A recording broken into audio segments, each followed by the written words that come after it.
One of the burning questions I find everywhere I go now, everywhere I go, where are future staff coming from?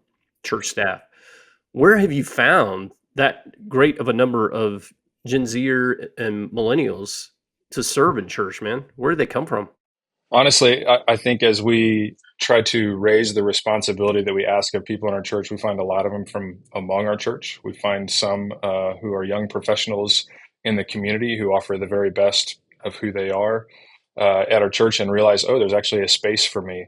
We exhibit like a high amount of flexibility in the roles as we define them. So that actually creates a wider net into which we can bring them. So, Aaron helps oversee our staff here at Canyon Ridge. What else would you say, Aaron, is important about helping them find their way on a staff? I would echo what Drew has said. If we are really looking within, because we are a church that staff or not volunteer wherever you find yourself. Like the expectation is that you will contribute, and not just that you'll be a warm body filling a seat or filling a role or doing something mindless, but that you will bring like the best of who you are. And so we call that out of volunteers. We call that out of all of our teams of that's a common practice for us. And so I think people get a taste of getting to contribute in a meaningful way. And then everything we do is we try to keep it super relational. So we're not just trying to plug people into funnels or into email campaigns or whatever. While those things have their time and place, young people are showing up to a place like this, they're making a meaningful contribution, then someone is seeing that meaningful contribution, calling it out in them, helping develop them and walking them into the next thing. And so I can't even tell you how many people, especially on that younger end that Drew just listed, of those people started in our church and then have since rolled onto our staff, but they didn't come here to be on our staff. Hmm.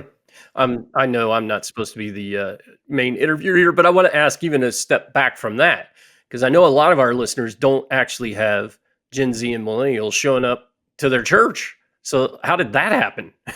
I think they're hand in glove, honestly, as we have invited contribution. This is a really important word. Like Aaron was talking about it from the proactive side. Like we're constantly saying, don't just be a recipient, be a contributor. We're expecting contribution from everyone. On the flip side is we show up and meet everyone with the expectation they have a contribution that we need and that we're missing out if they don't bring it. And so this kind of, hey, you're kind of expected to contribute, but we're expecting you have like a really meaningful and helpful contribution. I think is just so attractive to these generations. They feel seen, they feel supported.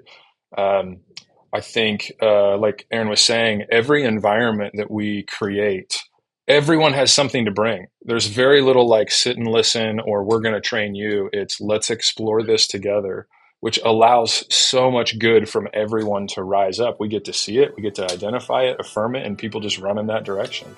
And so it's been a lot of fun.